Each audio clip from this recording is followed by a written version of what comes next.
Harlan Boone stepped into his barn before sunrise and froze. A horse stood trembling in the center aisle, ribs showing through dull coat, legs shaking, eyes hollow with exhaustion. He'd locked that barn himself the night before. No gate was open, no trailer tracks in the dirt. Someone had brought her here in darkness and vanished. Taped to her halter was a handwritten note, the ink smudged with what looked like tears.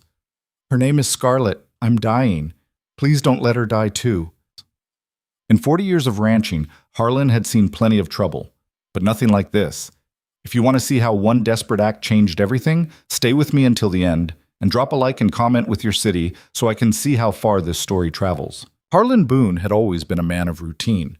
Every morning for the past 40 years, he'd wake at 5, pull on his boots, and walk the same dirt path from his house to the barn.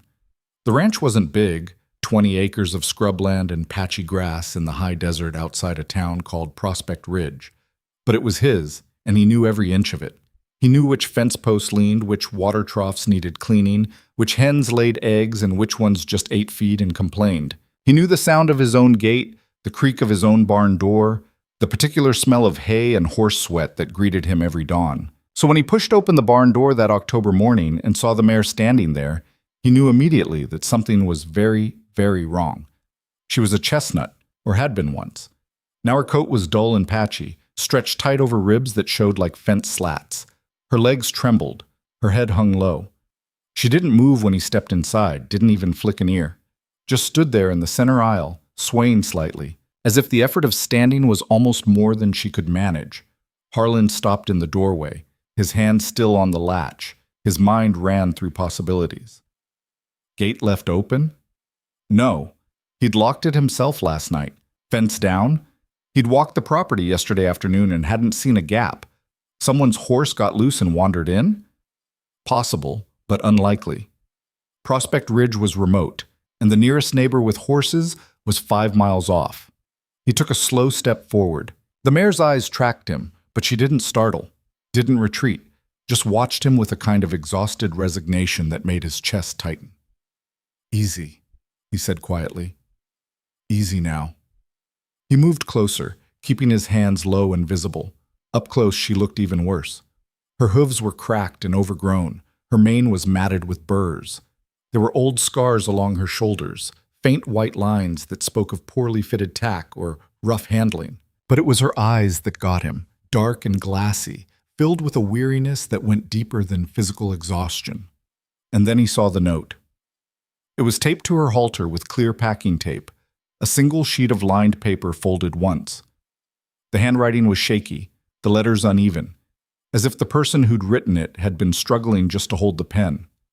Some of the ink had run, smudged by what looked like water or tears. Harlan peeled the tape carefully and unfolded the paper. His hands, rough and calloused from decades of ranch work, felt suddenly clumsy. "Her name is Scarlet. She's 12 years old. I don't have much time left. The cancer's in my lungs and liver now, and the doctors say it's a matter of weeks, maybe days. I can't take care of her anymore. I tried to find someone, but no one would take her.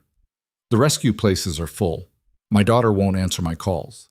I don't have money to board her, and I can't stand the thought of her going to auction. Please, if you're reading this, don't let her starve. Don't let her end up in a kill pen. She's all I had. I'm sorry to leave her like this. I'm sorry for everything."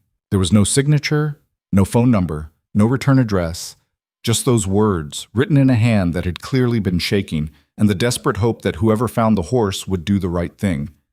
Harlan read it twice. Then he folded it carefully and slipped it into his shirt pocket. He looked at the mare, at Scarlet, and let out a long, slow breath. "Well," he said quietly, "guess you're staying." None. By the time the sun came up, Harlan had checked Scarlet over as best he could. She had no obvious injuries, no fresh wounds, just the deep, grinding exhaustion of a body that had been running on empty for too long. He gave her a small handful of hay, not too much, in case her stomach couldn't handle it, and filled a bucket with fresh water. She drank greedily, then stood with her head low, breathing hard. Harlan leaned against the barn wall and watched her. His mind was already running through the costs. Vet visit, farrier, feed, supplements, medications if she needed them. He wasn't a wealthy man, The ranch brought in just enough to cover expenses, and some months it didn't even do that. Martha, his wife, kept the books, and he knew she'd have questions when he told her about this. But he also knew he couldn't walk away. Whoever had left Scarlet here had trusted him, trusted a stranger, because they'd run out of options. That kind of desperation didn't come from carelessness. It came from being backed into a corner with no way out. He pulled the note from his pocket and read it again. "I'm sorry for everything." Harlan had seen a lot of things in his life. He'd seen droughts that killed cattle. He'd seen families lose their land to banks. He'd seen good people make bad decisions because they didn't have a choice. But he'd never seen someone leave a piece of their heart in his barn and walk away. He tucked the note back into his pocket and headed for the house. Martha was at the kitchen table when he came in, a cup of coffee in her hands and the local paper spread out in front of her. She looked up as he walked in, and her expression shifted immediately. "What's wrong?" she said. Harlan poured himself a cup of coffee and sat down across from her. "Got a situation in the barn." "What kind of situation?" "There's a horse in there." Martha set her cup down slowly. "Harlan, we don't have a horse. We do now." He told her everything, the barn door, the mare, the note. Martha listened without interrupting, her face unreadable. When he finished, she was quiet for a long moment. "Let me see it," she said finally. He handed her the note. She read it twice, just like he had, and then set it down on the table between them. "She's in bad shape," Harlan said. "Real bad. I don't know if she'll make it. And if she doesn't, then we tried." Martha looked at him, her blue eyes sharp. "And if she does, what then?" "Then we figure it out. Harlan, we can't afford another mouth to feed." "I know. The hay prices went up again last month. We're already running tight." "I know. And you're still going to do this?" It wasn't a question. Harlan met her gaze and nodded. Martha sighed and picked up her coffee. "You're a damn fool, Harlan Boone." "Probably. But you're my damn fool." She stood and walked to the window, looking out toward the barn. "Call Dr. Hewitt. Tell him we need him out here today." Dr. Evan Hewitt arrived just before noon, his truck rattling up the dirt driveway with a trailer full of veterinary supplies. He was a lean man in his 50s, with wire-rimmed glasses and the kind of calm, steady demeanor that put nervous animals at ease. He'd been the only large animal vet in the area for the past 20 years, and Harlan trusted him more than most people. "Martha said it was urgent," Hewitt said as he climbed out of the truck. "It is." Harlan led him into the barn. Scarlet hadn't moved much since morning. She'd finished the hay and the water, but now she just stood in the same spot, her head low, her breathing shallow. Hewitt stopped in the doorway and let out a low whistle. "Where'd she come from?" "Someone left her here last night. No warning, just a note." "A note?" Harlan handed it over. Hewitt read it, his jaw tightening. "Jesus," he muttered. He handed the note back and moved toward Scarlet, his hands already reaching for his stethoscope. "Let me take a look." For the next 30 minutes, Harlan and Martha stood back and watched as Hewitt worked. He checked Scarlet's heart rate, her breathing, her temperature. He ran his hands over her legs and ribs, palpated her abdomen, examined her teeth and gums. The whole time, Scarlet stood quietly, too tired to resist. Finally, Hewitt straightened and pulled off his gloves. "Well," Harlan said. "She's severely malnourished," Hewitt said. "Dehydrated. Underweight by at least 200 pounds, maybe more. Her hooves are a mess. She's probably got some pain in her feet and legs from walking on them like that. No obvious illness, but I'd want to run blood work to be sure." "Will she make it?" "Hard to say. If we can get some weight back on her and get her hydrated, she's got a chance, but it's going to take time. Months, probably. And there's no guarantee." Harlan nodded slowly. "What's it going to cost?" Hewitt hesitated. "For today? 200 for the visit and the exam. Blood work's another 100. If she needs meds, that's extra. Long term?" He trailed off, looking uncomfortable. "Feed, supplements, farrier work. You're looking at a few thousand, easy, maybe more." Martha glanced at Harlan. He didn't look at her. "Do it," he said. "Harlan, do it, Evan, whatever she needs." Hewitt nodded. "All right. I'll take the blood samples now and get them sent off. In the meantime, keep her on small, frequent meals, good quality hay, a little grain if she'll take it. Make sure she's got fresh water at all times. And keep an eye on her. If she goes down, call me immediately." "Understood." Hewitt packed up his gear and headed back to his truck. Before he left, he turned to Harlan. "You're doing a good thing here," he said. "A lot of people wouldn't." Harlan shrugged. "Don't feel like I had a choice. That's what makes it good." Well, over the next few days, Harlan fell into a new routine. He woke earlier than usual, checked on Scarlet before he did anything else. He fed her small portions of hay every few hours, measured out grain by the cupful, refilled her water bucket twice a day. He stood with her in the barn while she ate, talking to her in a low, steady voice about nothing in particular. The weather, the chickens, the fence he needed to fix on the south pasture. Scarlet didn't respond much at first. She ate because the food was there, drank because she was thirsty. But slowly, over the course of those first few days, something shifted. Her head came up a little higher. Her ears flicked forward when he walked into the barn. She started to watch him, not with fear or suspicion, but with something closer to curiosity. Martha noticed it too. "She's starting to trust you," she said one evening as they stood together at the barn door, watching Scarlet nose through a pile of hay. "Maybe," Harlan said. "Or maybe she's just too tired to be scared anymore. Don't sell yourself short, she knows you're trying to help." Harlan didn't answer. He wasn't sure what Scarlet knew or didn't know. All he knew was that every time he looked at her, he thought about the woman who'd written that note. The woman who'd loved this horse enough to leave her with a stranger rather than let her suffer. The woman who'd died alone, knowing her last act was a gamble on someone else's decency. It sat heavy in his chest, that thought, heavier than he'd expected. A week after Scarlet arrived, Harlan drove into town to pick up a bag of senior horse feed from the co-op. The place was busy. Saturday morning, farmers and ranchers stocking up on supplies. And he had to wait in line at the counter. While he waited, he overheard a conversation between two men standing near the seed display. "Heard the Murrays had to put their gelding down last week," one of them was saying. "Couldn't afford the vet bills anymore." "That's the third one this month," the other man said. "People are running out of options." "Yeah, well, what are they supposed to do? The rescues are full. The shelters won't take them. And good luck finding someone who wants to take on a horse that needs work. It's a damn shame." Harlan paid for his feed and loaded it into the truck. As he drove home, he kept thinking about what he'd heard. The third one this month. How many more were out there? How many more horses were being abandoned, put down, left to starve because their owners couldn't afford to keep them and couldn't find anyone to take them? He thought about the note in his pocket. "The rescue places are full. My daughter won't answer my calls." This wasn't just one desperate woman. This was a pattern, a failure, a system that left people with no good choices, and he didn't know what to do about it. 2 weeks in, Scarlet started to look better.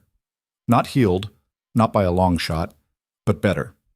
She'd put on a little weight. Her coat had started to regain some of its shine. Her eyes were brighter, more alert. When Harlan walked into the barn, she nickered softly, a sound so unexpected that it stopped him in his tracks. Martha laughed when he told her. "See? She knows you." "She knows I bring food," Harlan said. "It's more than that." Maybe it was. Maybe it wasn't. Harlan didn't let himself think too hard about it. He just kept showing up, kept feeding her, kept talking to her. And slowly, piece by piece, Scarlet came back to life. But the note never left his pocket, and the weight of it never got any lighter. One evening, as he was closing up the barn, he pulled it out and read it one more time. "I'm sorry for everything." "I'm sorry too," he said quietly, to no one in particular. Then he folded the note, tucked it away, and headed back to the house. There was work to do. The blood work came back on a Thursday. Harlan was mending a section of fence near the western pasture when Martha walked out with the cordless phone in her hand and a look on her face that told him the news wasn't simple. "Hewitt just called," she said. "He wants to talk to you." Harlan set down the wire cutters and wiped his hands on his jeans. "What did he say?" "He didn't. Just said he needed to go over the results with you directly." That didn't sound good. Harlan took the phone and pressed it to his ear. "Evan?" Harlan got the blood work back on Scarlet. "And?" There was a pause on the other end, the kind of pause that meant the vet was choosing his words carefully. "She's anemic. Protein levels are low. Kidney function's borderline, probably from prolonged dehydration. Liver enzymes are slightly elevated, but nothing critical. So she'll be okay? With time and proper care, yeah. She should recover. But here's the thing. These numbers, they didn't happen overnight. This horse has been neglected for months, maybe longer. Whoever had her before, they weren't just struggling at the end. They were struggling for a long time. Harlan looked back toward the barn, where Scarlet was visible through the open door, standing quietly in her stall. You think they knew? I think they didn't have a choice, Hewitt said. Look, I've been doing this for 20 years and I've seen it before. People love their animals, but life gets hard. Medical bills pile up, jobs disappear, hay prices double. And suddenly, keeping a horse isn't just difficult, it's impossible. Most people don't want to let go. They just don't know what else to do. Harlan didn't respond right away. He thought about the note, the shaky handwriting, the desperation soaked into every line. What do you tell people when that happens? I tell them to call a rescue. But like you already know, most rescues are full. They've been full for years, and it's getting worse. How much worse? Hewitt sighed. Last month alone, I had 3 calls from people asking me to put down healthy horses because they couldn't afford to keep them and couldn't find anyone to take them. Healthy horses, Harlan. Not old, not sick, just expensive. The words settled over Harlan like cold water. What'd you tell them? I told them I'd help them find a solution, tried to connect them with rescues, with other owners, with anyone who might take the horse. Most of the time, I failed. And then? Then they made a choice, and it wasn't a good one. Harlan closed his eyes. He could picture it, people standing in their barns, looking at animals they loved, knowing they were out of options, making a call they didn't want to make, doing something that would haunt them for the rest of their lives because the alternative was worse. There's got to be something, Harlan said. If there is, I haven't found it yet. After the call ended, Harlan stood in the pasture for a long time, the phone still in his hand. The wind moved through the dry grass, carrying the smell of dust and sage. In the distance, he could hear the chickens clucking, the faint creak of the windmill turning near the water tank. Everything about this place was familiar, predictable, manageable. But standing there, he felt like he was looking at a problem too big to fit inside the boundaries of his small ranch. Martha came up beside him. What'd he say? Said she'll recover, but it took a long time to get her this bad. That's good news, isn't it? For Scarlet, yeah. He looked at her. But Evan said there are more out there, a lot more. People calling him to put down healthy horses because they can't afford them and can't find homes. Martha's face tightened. How many? He didn't give me a number, just said it's getting worse. They stood together in silence. Finally, Martha spoke. What are you thinking? I don't know yet, Harlan said. But I can't stop thinking about that note, about the woman who left Scarlet here. She didn't want to give up. She just ran out of options. So what do you do about that? I have no idea. But the question stayed with him. It gnawed at him while he finished the fence, while he fed the chickens, while he sat at the dinner table that night picking at Martha's pot roast without really tasting it. He kept thinking about the woman's words. The rescue places are full. My daughter won't answer my calls. And he kept thinking about what Hewitt had said. Most of the time I failed. Late that night, after Martha had gone to bed, Harlan sat at the kitchen table with a cup of coffee and a pad of paper. He started writing down everything he knew. The facts, the problems, the gaps. Rescues were full. People couldn't afford care. There was no support system for families on the edge. Healthy animals were being put down because there was nowhere else for them to go. And then he wrote a question at the bottom of the page. What if we didn't wait until people were desperate? He stared at it for a long time. Then he folded the paper, tucked it into his shirt pocket next to the note, and went to bed. The next morning, Harlan drove into Prospect Ridge and stopped at the feed co-op. He found the owner, a grizzled man named Carl Drummond, behind the counter sorting invoices. Carl, you got a minute? Carl looked up and grunted. For you? Maybe. What do you need? Information. You hear things in here, right? People talking about their ranches, their animals, what's going on in their lives. I hear plenty. Most of it's complaints. Carl set down his pen. Why? You ever hear anyone talking about getting rid of horses? Not selling them, getting rid of them, because they can't afford to keep them. Carl's expression shifted. Yeah, more than I'd like. How often? Often enough that it's not a surprise anymore. He leaned back against the counter. Had a woman in here 2 weeks ago asking if I knew anyone who'd take her mare. Said she couldn't keep up with the feed costs and her husband had just lost his job. I told her to try the rescue down in Fairfield, but she said they were full. She left without buying anything. Haven't seen her since. You know her name? Didn't ask. Harlan nodded slowly. What about others? You know anyone else in that situation? Carl scratched his jaw, thinking. There's Tom Yates, lives out past the ridge. He's got a gelding he's been trying to rehome for months. No takers. And Jenny Carver, she's got 2 horses she can barely feed. Her kid's sick. Medical bills are piling up. She told me last week she's thinking about taking them to auction. Auction? Yeah. And you know what happens at auction? If they don't sell for riding, they sell for meat. Harlan felt something cold settle in his stomach. How many people are we talking about here? Rough guess. Carl was quiet for a moment. In this town? Maybe a dozen families I know of. Probably more I don't. That many. Harlan, times are hard. Hay's expensive, vet bills are expensive, and people are barely scraping by as it is. A horse isn't a luxury anymore. It's a liability. And when you're choosing between feeding your kids and feeding your horse, the choice is pretty clear. Harlan thanked him and left. As he drove home, his mind was racing. A dozen families in one small town. And if Prospect Ridge was like this, what about the next town over? The next county? The whole state? The problem wasn't just big, it was everywhere. That afternoon, he sat down with Martha and told her everything. I think we need to do something, he said. Martha looked at him across the kitchen table. Like what? I don't know yet, but there are people out there in the same situation as the woman who left Scarlet. People who love their animals but can't keep them. And there's no help, no support, just nothing. And you think you can fix that? I think I can try. Martha folded her arms. Harlan, we can barely afford 1 extra horse. How are you going to help a dozen families? I'm not saying I take all the horses. I'm saying maybe there's a way to help people before it gets to that point. A way to support them so they don't have to give up. How? I don't know. That's what I'm trying to figure out. Martha studied him for a long moment. You're serious about this? Yeah, I am. She sighed and shook her head. You know you're insane, right? Probably. And you're going to do it anyway. Yeah. She reached across the table and put her hand over his. Then I guess we're both insane.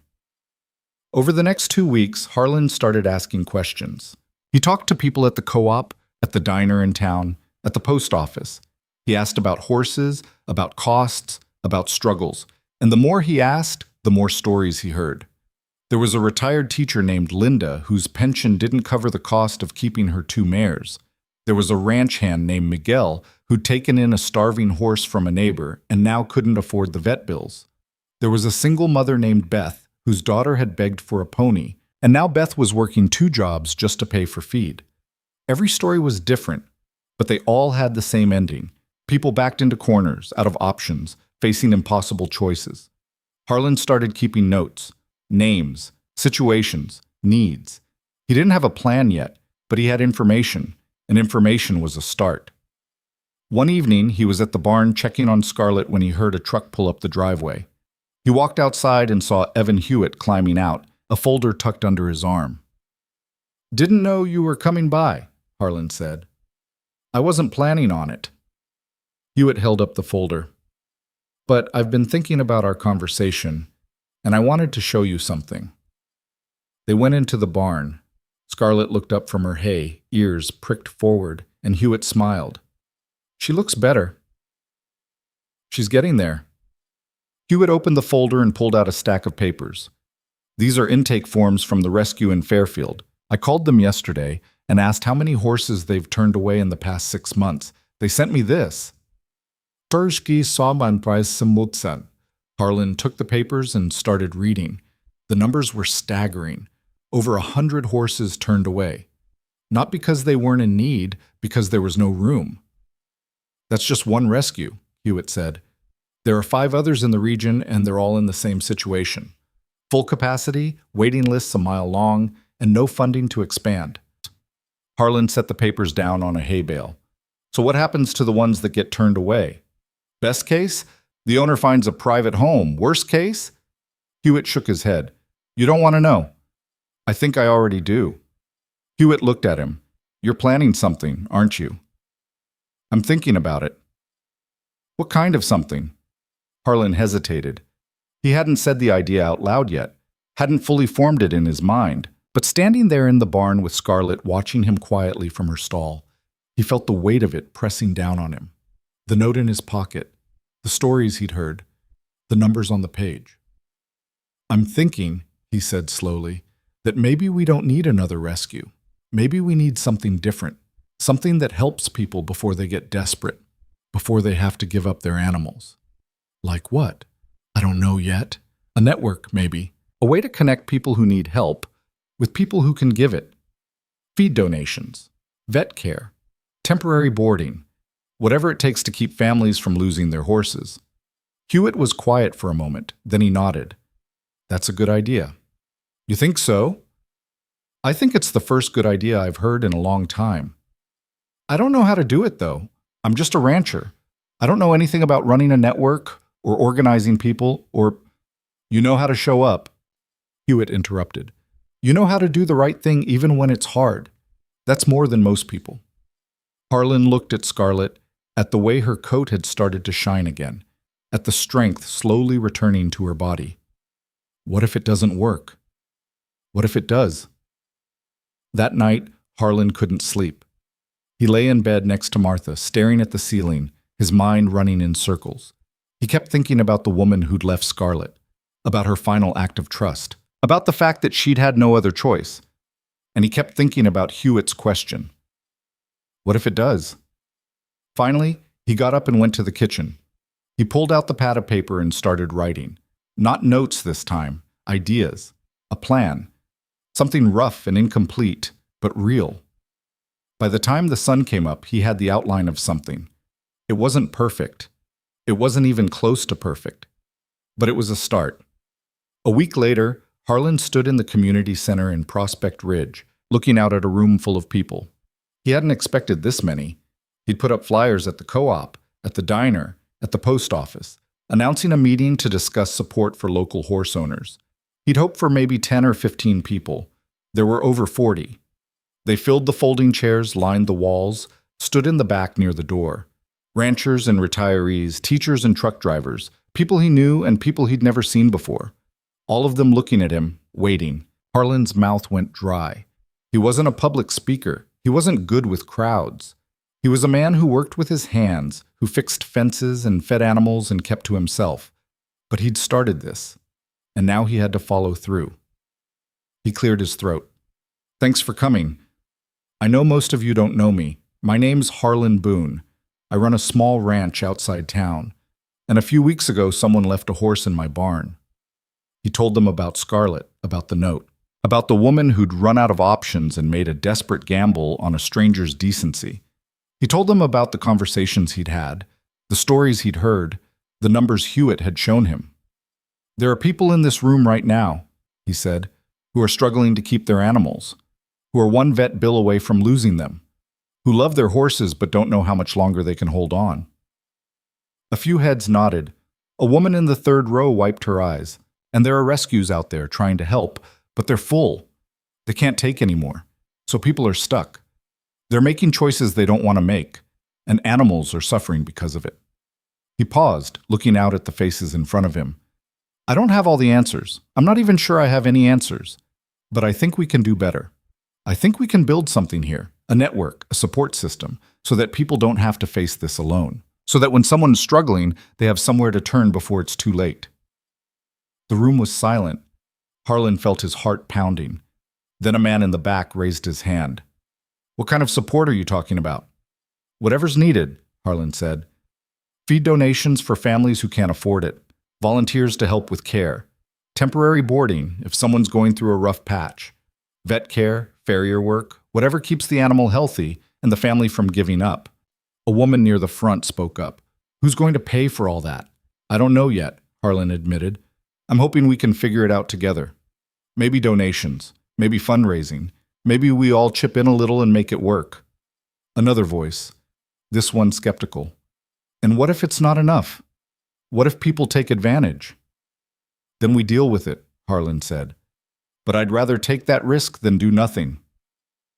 A man in the second row stood up. Harlan recognized him. Tom Yates, the one Carl had mentioned.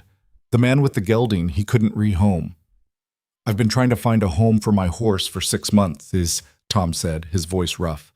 I've called every rescue within 200 miles, posted ads online, asked everyone I know. No one wants him. He's older, he's got arthritis, and he's not good for much except standing in a pasture and eating hay. But he's been with me for 15 years and I can't, his voice cracked, I can't just let him go to auction. The room was dead silent. I don't know if this network thing will work, Tom continued, but if there's even a chance it could help people like me, I'm in. Slowly, others started to speak.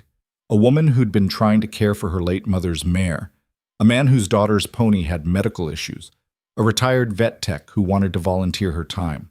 One by one, people shared their stories, their struggles, their willingness to help.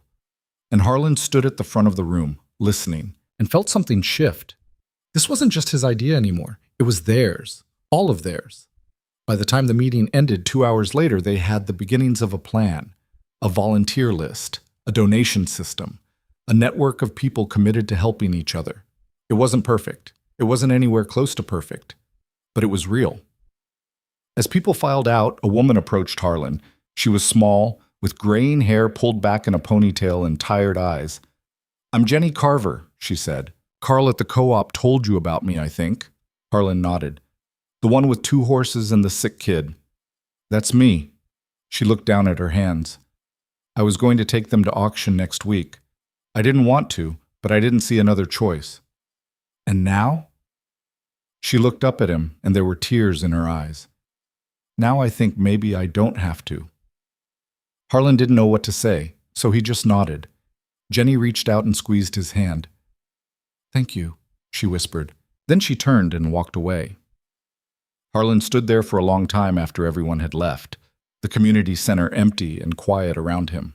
Martha came up beside him and slipped her hand into his. You did good, she said. We'll see. No, you did good. They walked out together into the cool evening air. The sky was turning orange and pink, the sun sinking behind the hills. Somewhere in the distance, a dog barked. The world kept turning, same as it always had. But something had changed. Harlan could feel it. As they drove home, he thought about Scarlet, about the woman who'd left her, about all the people who'd shown up tonight because they were scared and desperate and looking for hope. He didn't know if this network would work. He didn't know if they could save every horse, help every family, fix every problem. But he knew they were going to try. And that, for now, was enough. The first test came 3 days later. Harlan was in the barn replacing a broken latch on Scarlet's stall door when his phone rang. The number wasn't one he recognized, but he answered anyway. Mr. Boone, this is Rachel Kimball. I was at the meeting on Saturday. Harlan remembered her, a thin woman in her 30s who'd sat near the back and hadn't said much. What can I do for you? I need help. Her voice was tight, strained. I've got a gelding, 16 years old. He colicked last night. The vet came out this morning and said he needs surgery or he's not going to make it. But the surgery costs $5,000 and I don't have it. I called the rescue in Fairfield, but they said they can't take him. I don't know what else to do. Harlan closed his eyes.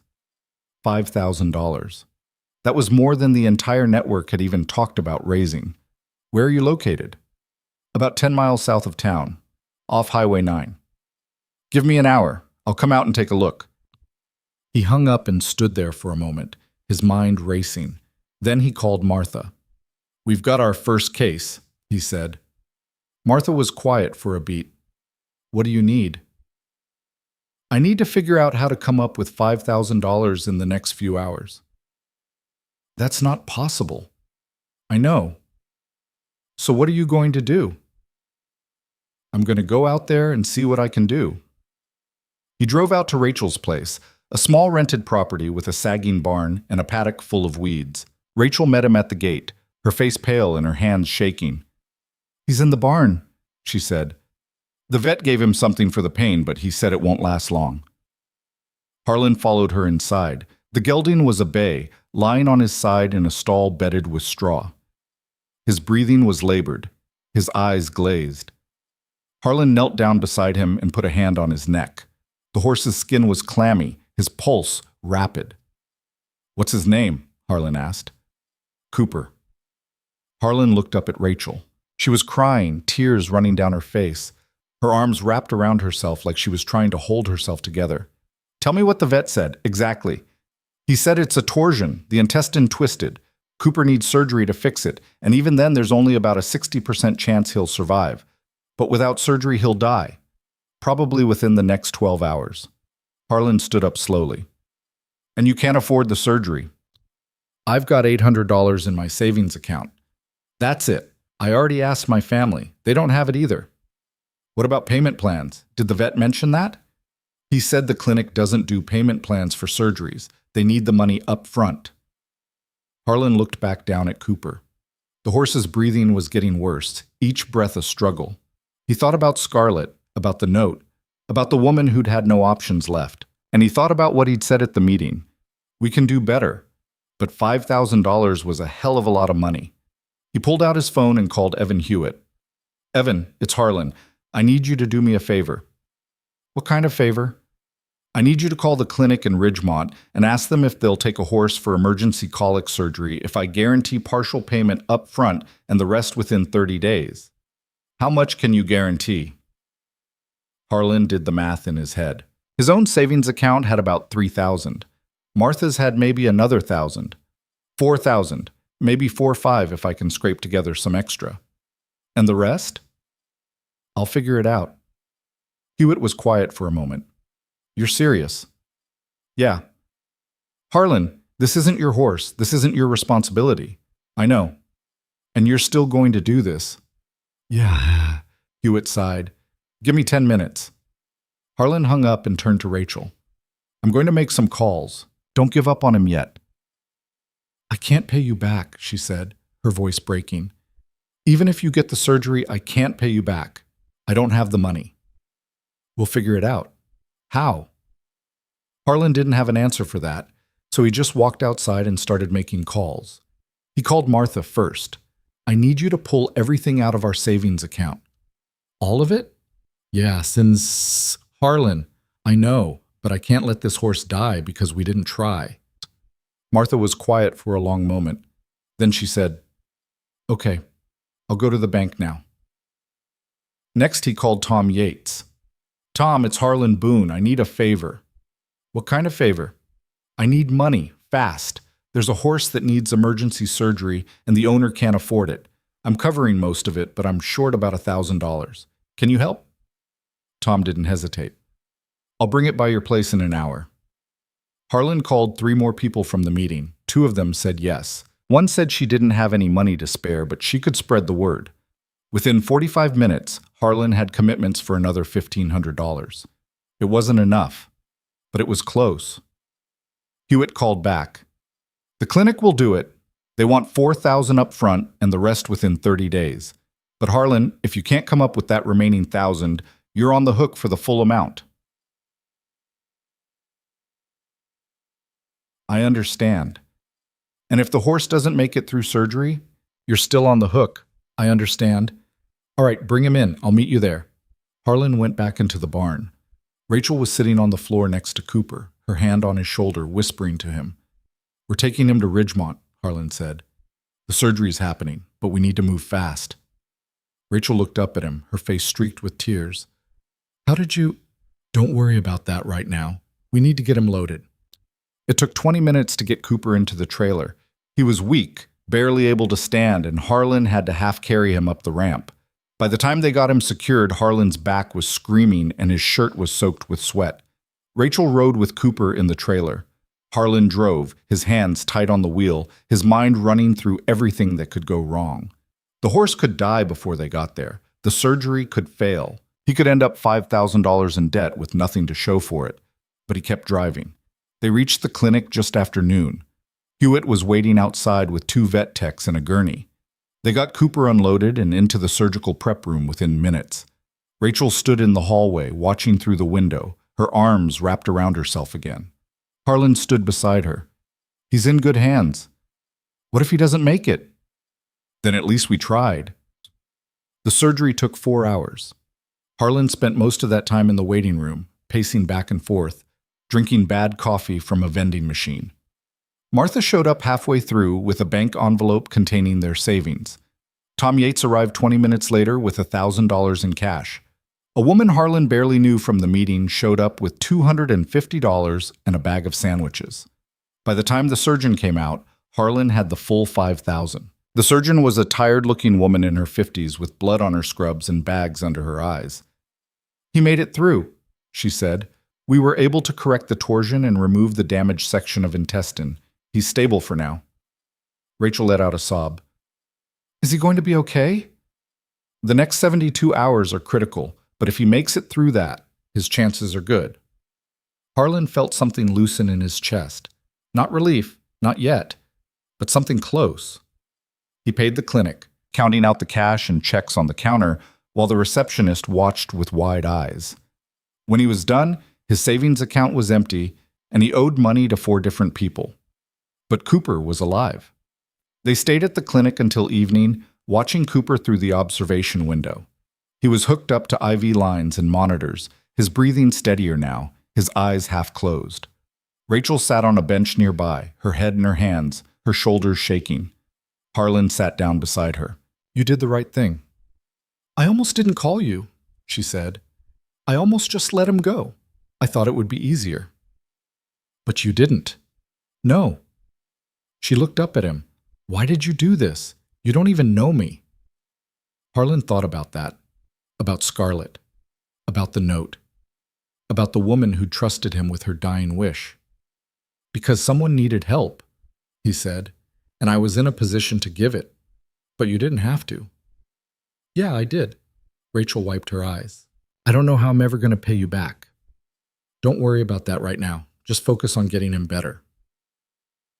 They drove home in the dark, the trailer empty behind them. Martha was waiting at the house with dinner on the table, but Harlan wasn't hungry. He sat down in the living room and stared at the wall. You okay? Martha asked. I don't know. You did a good thing today. We spent our entire savings on a horse that might not even survive the week. I know. And I have no idea how we're going to make it back. Martha sat down beside him. We'll figure it out. We always do. Harlan looked at her. What if this happens again? What if there's another call tomorrow, another horse that needs help? We can't keep doing this. We can't keep emptying our savings every time someone's in trouble. Then we need to find another way. What way? Martha was quiet for a moment. Then she said, You started something at that meeting. People listened. They showed up today with money because they believed in what you were doing. Maybe it's time to make it bigger. Bigger how? I don't know. But you can't do this alone, Harlan. You need help, real help, not just people chipping in a few $100s here and there. You need funding, organization, a real plan. Harlan leaned back and closed his eyes. She was right. He knew she was right. But the thought of trying to build something that big, something that organized, felt overwhelming. Still, what was the alternative? Keep doing what he was doing until he ran out of money? Until he couldn't help anymore? I'll think about it, he said. That night he couldn't sleep again. He lay in bed, staring at the ceiling, thinking about Cooper in the clinic, about Scarlet in the barn, about all the other horses out there that were suffering because no one knew how to help. Finally, he got up and went to the kitchen. He pulled out his notebook and started writing again. Not ideas this time, a real plan, step by step. What they needed, how to get it, who to ask. By morning, he had something that looked almost workable. He spent the next week making calls, sending emails, meeting with people. He talked to local business owners about donations. He reached out to a nonprofit consultant in the next county who agreed to help them set up a formal organization. He organized another meeting at the community center, this time with a clear agenda and a proposal. The second meeting was smaller, about 20 people, But the energy was different. People weren't just showing up out of curiosity anymore. They were showing up because they wanted to build something. Harlan stood at the front of the room and laid out the plan. "We can't keep doing this the way we've been doing it," he said. "We can't rely on last-minute donations and empty savings accounts. If we're going to make this work, we need structure. We need a fund that people can contribute to regularly. We need volunteers who are trained and organized. We need partnerships with vets and farriers who are willing to work with us. And we need to be able to act fast when someone's in crisis." A man in the third row raised his hand. "That sounds like a lot of work." "It is," Harlan said, "but it's the only way this works long term." A woman near the front spoke up. "What about Cooper? How's he doing?" "He's recovering. Vet says he should be able to go home in another week." "And Rachel?" "She's doing okay, trying to figure out how to pay for his aftercare, but we're working on it." There was a murmur of approval in the room. Then Tom Yates stood up. "I think we need to talk about money," Tom said. "Real money. Not just what we can scrape together when there's an emergency. If we're going to do this right, we need a budget. We need to know what it costs to run something like this." Harlan nodded. "I've been working on that.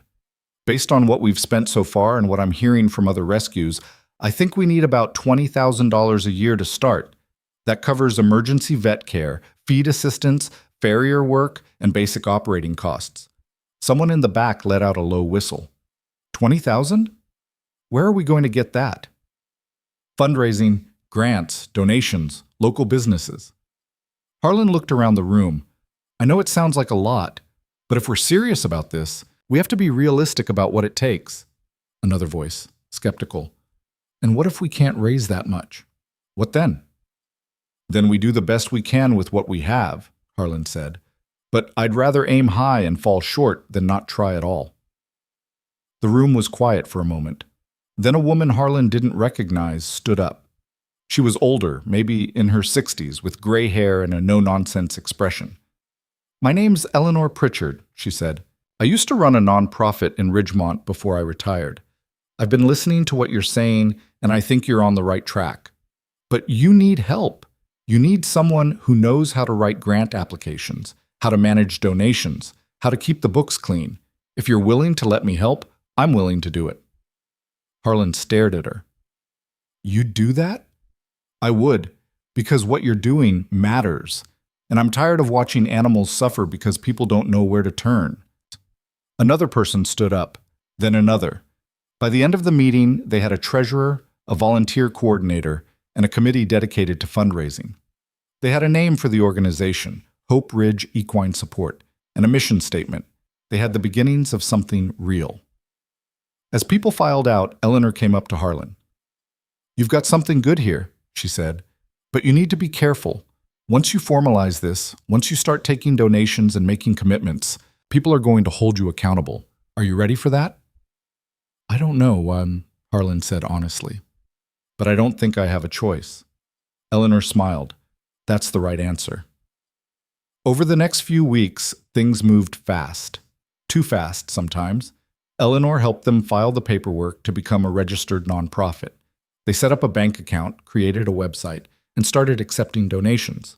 Local businesses began contributing, hay from the co-op, discounted vet services from Hewitt's clinic, gift cards for feed stores. And the calls kept coming. A family whose mare had foundered and needed special shoes. A man whose gelding had a tooth abscess and needed dental work. A woman whose pony had been neglected by a previous owner and needed rehabilitation. One after another, people reached out, desperate and hopeful. And Hope Ridge Equine Support showed up. They didn't save every horse. There were cases where the damage was too severe, where the kindest option was letting go. But more often than not, they found a way. They connected people with resources. They provided temporary feed support. They covered emergency vet bills. They kept families from having to make impossible choices. Word spread. The local newspaper ran a story. A radio station in Ridgemont did an interview with Harlan. Donations started coming in from outside the county, from people who'd heard about what they were doing and wanted to help. But with the growth came tension. Not everyone agreed on how the money should be spent. Some people thought they should focus only on emergency cases. Others wanted to expand into long-term care and rehabilitation. There were arguments about which cases deserved priority, about how much they should spend on individual animals, about whether they were doing too much or not enough. One evening, after a particularly heated committee meeting, Harlan sat in his truck in the community center parking lot, his head in his hands. Martha had stayed behind to talk to Eleanor, and he was alone. His phone buzzed. A text from a number he didn't recognize. "Mr. Boone, this is Sarah Mitchell. You don't know me, but I need to talk to you about my mother. Can we meet?" Harlan stared at the message. He was exhausted, overwhelmed, barely holding it together. The last thing he needed was another complication. But he texted back anyway. When and where? The response came immediately. Tomorrow morning. The diner on Main Street, 8 a.m. Harlan drove home in silence. When he got there, Scarlet was standing at the fence, her head over the rail, watching him. She nickered softly as he approached. He walked over and stroked her neck. Her coat was sleek now, her body filled out, her eyes bright and alert. She looked nothing like the broken, starving horse that had appeared in his barn 2 months ago. "You started all this, you know," he said quietly. "I don't know if that's good or bad yet." Scarlet just nudged his shoulder, looking for treats. Harlan smiled despite himself. Then he went inside, where Martha was waiting with leftover stew and a tired smile of her own. "Rough night?" she asked. "Rough couple of weeks." "It'll get easier." "You sure about that?" "No," Martha admitted. "But we're not quitting, are we?" Harlan thought about the calls, the arguments, the empty savings account, the sleepless nights. He thought about Cooper recovering in Rachel's barn, about Jenny Carver's horses, still safe at home, about all the families who'd reached out because they'd heard there was help, finally, when they needed it most. "No," he said, "we're not quitting." The next morning, Harlan walked into the diner at 8 sharp. A woman was already sitting in a booth near the window, mid-30s, dark hair pulled back, eyes that looked like she hadn't slept much. "Sarah Mitchell?" Harlan asked. She nodded. "Thanks for meeting me." Harlan slid into the seat across from her. "Your text said this was about your mother." Sarah looked down at her coffee cup, her fingers wrapped around it like she was trying to draw warmth from it. "My mother died 6 weeks ago, cancer." Something cold settled in Harlan's chest. "I'm sorry for your loss." "She had a horse, a chestnut mare named Scarlet." Harlan went very still. Sarah looked up at him, and her eyes were wet. "I think you have her." The diner went quiet around them, or maybe it just felt that way to Harlan, the noise of the other customers fading into a dull hum as Sarah's words settled between them like something heavy and breakable. "Yeah," Harlan said finally. "I do."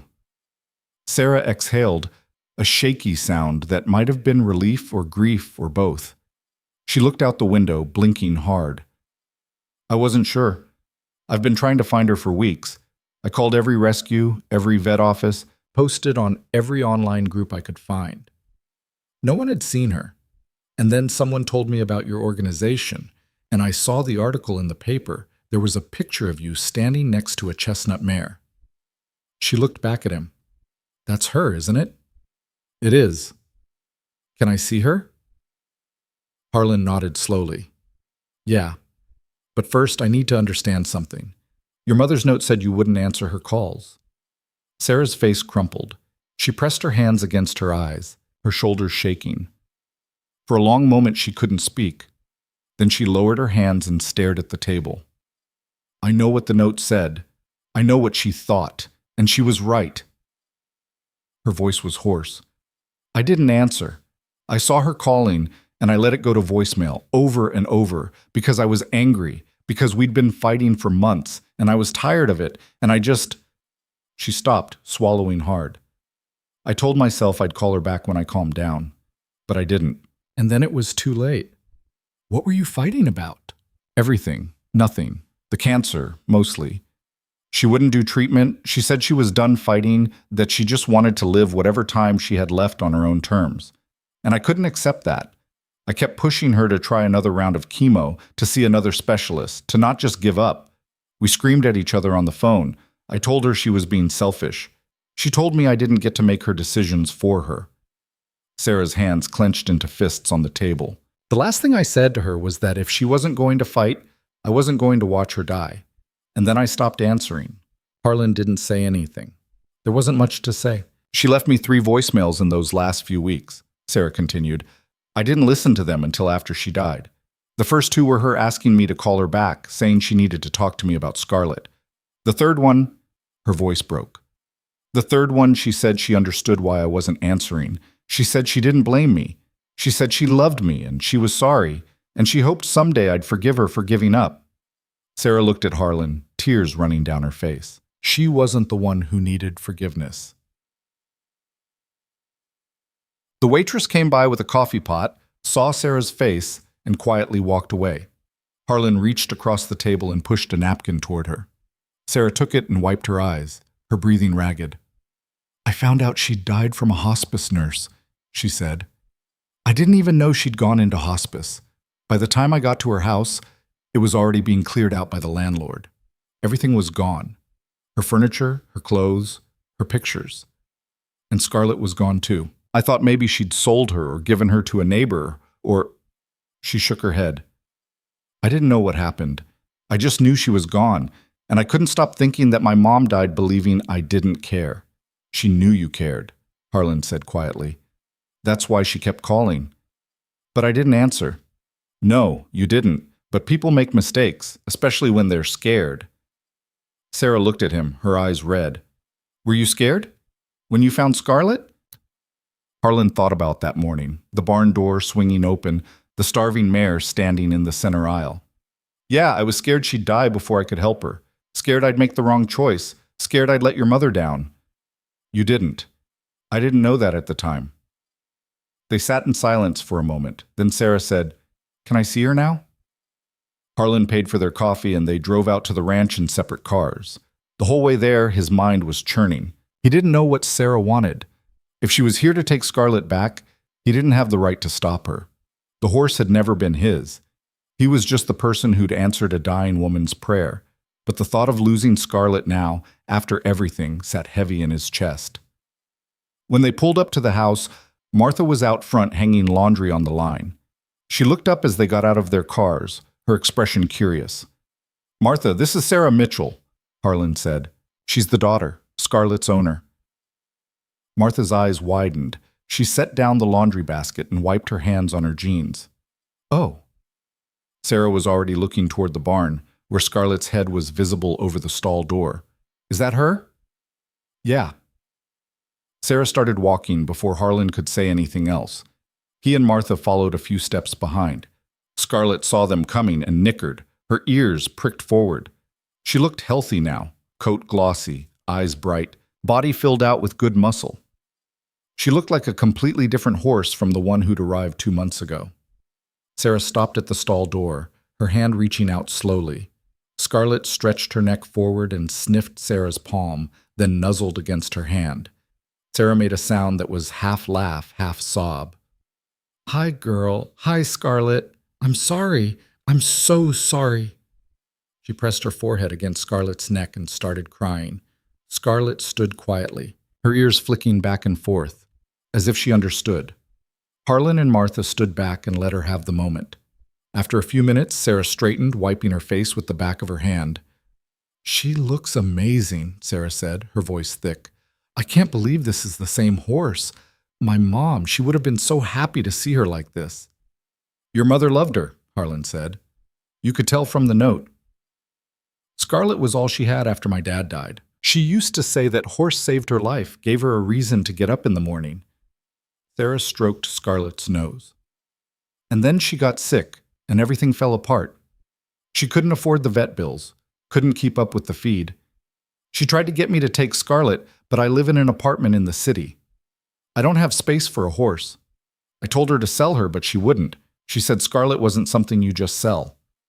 So she left her here, Ma, Harlan said. Yeah. Sarah turned to look at him. And you saved her. You did what I should have done. You didn't know. I should have known. I should have answered the phone. I should have been there. Martha spoke up, her voice gentle. Beating yourself up doesn't change what happened. But you're here now. That counts for something. Sarah looked back at Scarlet. I want to do something. I want to help. With your organization, I mean. I saw the article, read about what you're doing. It's exactly what my mom needed and didn't have. If I'd known about something like this back then, maybe... She stopped, shaking her head. Maybe it would have been different. We're still figuring it out, Harlan said. It's new and we're making mistakes as we go. But if you want to help, we could use it. What do you need? Money, mostly. We've got volunteers, but funding is tight. We've been running on donations and whatever we can scrape together, but it's not enough. Not for the long term. Sarah was quiet for a moment, her hand still on Scarlet's neck. Then she said, My mother had a property, a small piece of land about 20 miles from here. She bought it years ago, back when she and my dad were planning to build a house and keep horses. They never got around to it. After he died, she couldn't afford to develop it, so it just sat there. When she died, it passed to me. Harlan felt something shift in his chest. How much land? 15 acres. There's no house, no barn, nothing. Just land. It's been sitting empty. What are you planning to do with it? Sarah looked at him. I was going to sell it, pay off my student loans, maybe put a down payment on a real place. But then I found out about Scarlet and about what you're doing, and I started thinking, she paused, what if I didn't sell it? What if I gave it to your organization instead? Harlan stared at her. You're serious? I am. My mom wanted Scarlet to be safe. She wanted horses like her to have a place to go. If I sell that land, it just becomes someone's investment property or a housing development. But if I give it to you, it could be something that actually matters, something my mom would have wanted. Martha put a hand on Harlan's arm, her grip tight. He could feel her pulse racing. Harlan didn't know what to say. That's incredibly generous. But are you sure? That land has to be worth something. It's worth about $120,000, according to the assessor. But I don't care. I'd rather it go to something good than line my pockets. Sarah's voice was firm. My mom died thinking I didn't care about her or the things she loved. I can't fix that. But I can do this. I can make sure Scarlet and horses like her have a place to go. I can make sure other people don't end up in the same situation my mom was in. Harlan looked at Martha. She had tears in her eyes. If you're serious, Harlan said slowly, then we need to talk about what that would mean. We'd need to build infrastructure, barns, fencing, water systems. That takes money we don't have. How much? I don't know. Tens of thousands, probably, maybe more. Sarah nodded. Then we fundraise, we apply for grants, we get the community involved, whatever it takes. And you're okay with that? With your land being used for this? It's not my land anymore. It's theirs. Sarah looked at Scarlet. It's hers. They spent the next hour walking the property, talking through the logistics, the possibilities, the risks. Sarah asked questions, good questions, about how the organization was structured, how they made decisions, how they prioritized cases. Harlan answered as honestly as he could, not sugarcoating the challenges or the chaos. It's not perfect, he said. We argue about money. We disagree on which cases to take.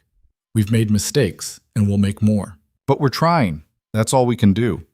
That's more than most people, Sarah said. By the time she left, it was late afternoon. She hugged Scarlet goodbye, promised to be in touch about the land transfer, and drove away. Harlan and Martha stood in the driveway, watching her car disappear down the road. Did that really just happen? Martha asked. I think so. Harlan, do you understand what this means? 15 acres. That's enough for a real sanctuary.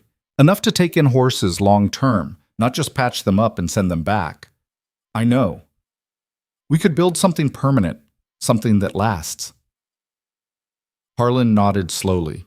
The weight of it was starting to sink in. This wasn't just a network anymore. This wasn't just a safety net for people in crisis. This was something bigger, something that could outlive him. It's going to cost a fortune, he said. Then we'll raise a fortune. We don't know how to do that. We'll learn. Harlan looked at her, and despite everything, the exhaustion, the fear, the overwhelming impossibility of it all, he smiled. You really think we can pull this off? I think we don't have a choice, Martha said. Not after what just happened. That girl gave us her mother's land because she believes in what we're doing.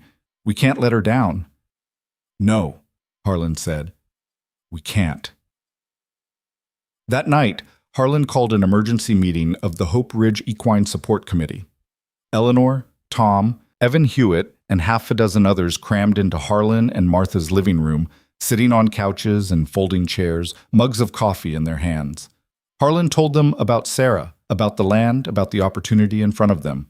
The room went silent. Then Tom Yates let out a low whistle. 15 acres, that's huge.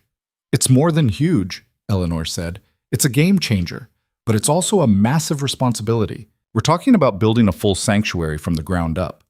That's not just fencing and shelters. That's water, electricity, drainage, permits, insurance, staffing. This is a multi-year project with a six-figure price tag. How much are we talking? Someone asked.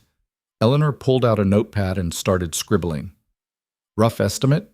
$200,000 to get it operational, maybe more. The room erupted. We don't have that kind of money. We can't even cover our current expenses half the time. This is insane. Harlan raised his hand and the room quieted. I know it sounds impossible, but think about what it means. Right now, we're helping people keep their horses. That's important, but there are still cases we can't handle. Horses that need long-term rehabilitation, animals that can't go back to their owners, situations where temporary help isn't enough. A sanctuary solves that. It gives us a place to take horses when there's nowhere else. But only if we can afford to build it, Eleanor said, and maintain it. A sanctuary isn't a one-time cost. It's an ongoing expense. Feed, vet care, staff, utilities. We'd need to bring in at least $50,000 a year just to keep it running. Then we raise $50,000 a year, Martha said. How? Grants, fundraisers, corporate sponsorships, donor campaigns. Martha looked around the room. We've already raised $20,000 in 2 months just from local donations. If we expand our reach, if we tell this story the right way, we can do this. Tom leaned forward. What story? Sarah's story, her mother's story, Scarlet's story. Martha's voice was steady. People respond to stories. They want to help when they see a real need, a real impact.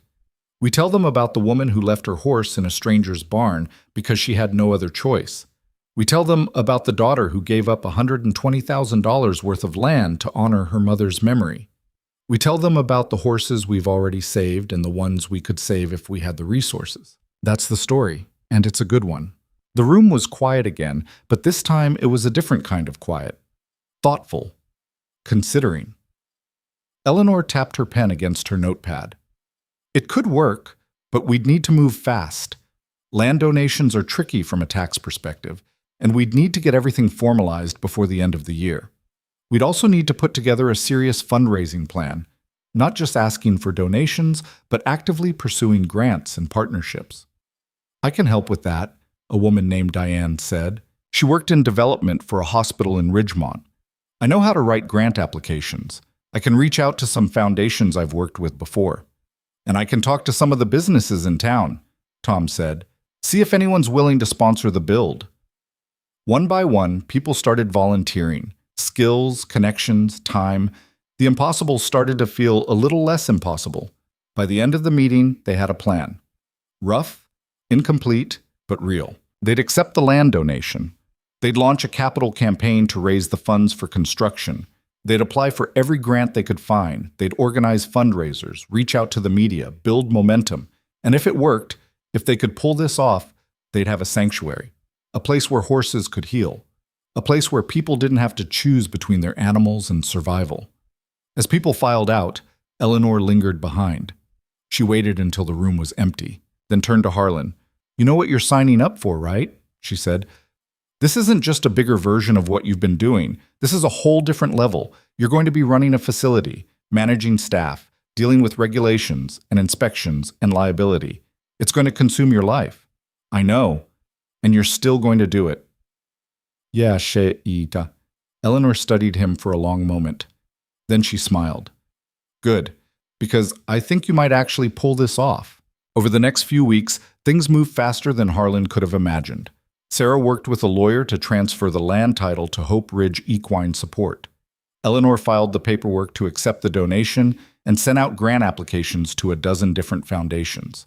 Martha organized a fundraising dinner at the community center, selling tickets and auctioning off donated items. Diane reached out to her contacts, and within a week, they had two small grants, $10,000 from a local foundation, $5,000 from a feed company. The local paper ran another story, this one about Sarah and the land donation. A radio station picked it up. Then a regional news station sent a reporter out to interview Harlan and film Scarlet. The video went viral. Within days, donations started pouring in from across the state. Small amounts, mostly, $20 here, $50 there, but they added up. A week later, they got a check for $5,000 from a woman in another county who'd read the article and wanted to help. Then another for $3,000. Then another. By the end of the month, they'd raised $60,000. Harlan stood in the barn one evening, staring at the bank statement Eleanor had emailed him. The number didn't seem real. Martha came up beside him. "You okay?" "I don't know. It's happening so fast." "Too fast?" "Maybe. I don't know." He looked at her. "What if we can't do this? What if we raise all this money and then screw it up? Then we'll fix it. But we're not going to screw it up. You don't know that." "No, but I know you, and I know you don't quit." Harlan looked back at the statement. $60,000. People he'd never met, giving money to a cause they believed in, trusting him to do something good with it. The weight of it was staggering, but so was the possibility. A few days later, Harlan drove out to the land Sarah had donated. He'd been out there once before, years ago, when Sarah's parents had first bought it. Back then, it had been raw, just open land with scrub brush and rocky soil. It still looked mostly the same. But standing there now, Harlan could see something different. He could see pastures, barns, shelters, safe spaces where broken horses could heal. He walked the property, pacing out where things might go. A main barn here, paddocks there. Maybe a covered arena for rehabilitation work. A small office building near the road. It was overwhelming, but it was also exciting in a way he hadn't expected. His phone buzzed. A text from Eleanor. "Got another grant. $15,000 from the Morrison Foundation. We're at $75,000. Harlan stared at the message. $75,000. They were over a third of the way there. He looked out across the empty land, and for the first time, he let himself believe it might actually happen. Another text came through, this one from Sarah. "How's it going?" Harlan typed back. "Good. Really good. Thank you for this. Thank my mom. She's the one who started it." Harlan thought about that. About the woman who'd left Scarlet in his barn. About the note she'd written with shaking hands. About the desperate hope that someone would do the right thing. She'd started it, but she'd never know how far it had gone. Or maybe she did. Maybe somewhere, somehow, she knew. Harlan didn't usually think about things like that. But standing on that empty land, with the wind moving through the grass and the sun sinking low on the horizon, he let himself hope that she did. He typed one more message. "We won't let her down." Sarah's response came quickly. "I know you won't." Harlan put his phone away and stood there a little longer, watching the light fade. Then he got in his truck and drove home, where Martha was waiting with dinner and a list of contractors who'd agreed to give them estimates on the build. There was work to do, a lot of it, more than he'd ever imagined. But for the first time in weeks, Harlan felt something close to certainty. They were going to make this happen. The land auction was supposed to happen in March. Sarah had mentioned it in passing during one of their planning meetings, some neighboring property that had gone into foreclosure, scheduled to sell at county auction on the 15th. Harlan hadn't thought much of it at the time. He'd been too focused on getting the sanctuary built, on managing contractors and volunteers, and the endless stream of details that came with trying to turn empty land into something real. But then Eleanor called him on a Tuesday morning, her voice tight with urgency. "Harlan, we need to talk about the Peterson property." "What about it?" "It's going up for auction next week, 20 acres adjacent to the land Sarah donated. And if we don't buy it, someone else will." Harlan set down his coffee cup. "Eleanor, we're already stretched thin. We've got $75,000 raised, and we need at least another $125 just to build what we planned. We can't afford to buy more land. We can't afford not to. That 20 acres has water access, a natural spring that runs year-round. Our 15 acres doesn't. We'd have to drill a well, and that alone would cost 30 to 40,000. But if we had the Peterson property, we wouldn't need to. Plus, 20 acres gives us room to expand down the line. This is a once-in-a-lifetime opportunity. Harlan rubbed his face. How much is the property expected to go for? Minimum bid is 80,000, but it could go higher depending on who shows up. We don't have 80,000. We have 75, and we've got a week to raise the rest. Eleanor, I know what you're going to say, but think about it, Harlan. If we do this right, if we get that land, we're not just building a sanctuary. We're building something that can sustain itself, something that doesn't have to worry about water shortages or drilling costs or running out of space 5 years from now. Harlan looked out the window at the barn, where Scarlet was visible in her paddock, grazing peacefully. He thought about all the work they'd already done, all the money they'd raised, all the people who'd believed in this vision, and he thought about the risk of overextending, of reaching for too much and losing everything. I need to talk to Martha, he said. Talk fast. The auction's in 6 days. Harlan hung up and sat there for a long moment. Then he got up and went to find his wife. Martha was in the garden, pulling weeds from around the tomato plants. She looked up when she heard him coming. What's wrong? He told her. All of it. The Peterson property, the water access, the auction, the $80,000 they didn't have. Martha stood up slowly, wiping dirt from her hands. What do you think we should do? I think it's insane. I think we're already gambling with money that people trusted us with, and adding another 80,000 to that gamble is reckless. But Eleanor's right. The water alone makes it worth it, and if we don't get it, we're going to spend almost as much drilling a well anyway. Martha looked at him, her blue eyes steady. So what's stopping you? Fear, mostly. What if we raise the money for the auction and then don't win? What if we win and then can't finish the sanctuary build because we spent too much on land? What if... Harlan. Martha put her hand on his arm. You've been afraid this whole time. You were afraid when you found Scarlet. You were afraid when you started the network. You were afraid when Sarah offered you the land, and you did it anyway. So why stop now? Because the stakes keep getting higher. Yeah, they do, but so does the impact. Harlan looked at her, and something in him shifted. She was right. She was always right. Okay, he said. Let's do it. They called another emergency meeting that night. This time, nearly 30 people showed up, more than they'd ever had before. Word had spread about the sanctuary, and new volunteers had been joining almost weekly. Harlan stood at the front of the room and laid out the situation. We have 6 days to raise at least $5,000, he said. Ideally more, in case the bidding goes higher than 80,000. I know we're already asking a lot from this community, but if we can pull this off, we'll have everything we need to make this sanctuary work for the long term. Tom Yates spoke up. What happens if we don't get the land? Then we move forward with the original plan. Drill a well, work with what we have. It'll cost us more and limit our capacity, but it's doable.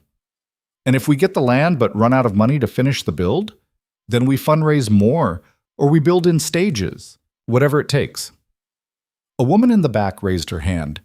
What's the timeline on the build if we get both properties? Eleanor answered that one. If we start construction in April, we're looking at a fall opening, maybe October, if everything goes smoothly, which it won't. So let's say November. That's 8 months, someone said. Can we sustain operations that long without a facility? We'll have to, Martha said. We've been doing it so far. The room buzzed with conversation. Harlan let them talk, let them process. Finally, a man near the front stood up. Harlan didn't recognize him. He was younger, maybe in his 30s, with the weathered look of someone who worked outdoors. My name's David Ortiz, the man said. I'm a contractor. I've been following what you're doing and I want to help. If you get that land, I'll donate my labor for the build. I can't give you money, but I can give you time. And I can bring in a crew who'll work for cost. Harlan stared at him. You're serious? Yeah, I grew up around horses. My family lost ours when I was a kid because we couldn't afford to keep them. I don't want other kids to go through that. So if you're building something that helps, I'm in. The room erupted in applause. David sat down, looking embarrassed but pleased. A woman stood up next. I'll match whatever David's labor would have cost in cash donations. If he's giving that much time, the least I can do is help pay for materials. Then another voice. I'll organize a fundraiser this weekend. Barbecue and silent auction. We can raise a few thousand easy. One by one, people committed. Money, time, resources. By the end of the meeting, they had pledges for another $8,000. Harlan stood at the front of the room, overwhelmed. I don't know what to say. Don't say anything, Tom said. Just win that auction. The next 6 days were a blur. Martha and Eleanor organized the fundraiser, pulling in donated items and food from local businesses. The barbecue drew over 200 people, and by the end of the night, they'd raised another $6,000. Someone set up an online donation page, and contributions trickled in from across the state. $20 here, $50 there, one donation for $500 from an anonymous donor. By the morning of the auction, they had $92,000. Harlan barely slept the night before. He kept running numbers in his head, calculating risks, imagining worst-case scenarios. What if someone outbid them? What if the property had hidden problems they didn't know about? What if they won and then couldn't deliver on the sanctuary? At 4 a.m, he gave up on sleep and went to the barn. Scarlet was dozing in her stall, one hip cocked, her eyes half closed.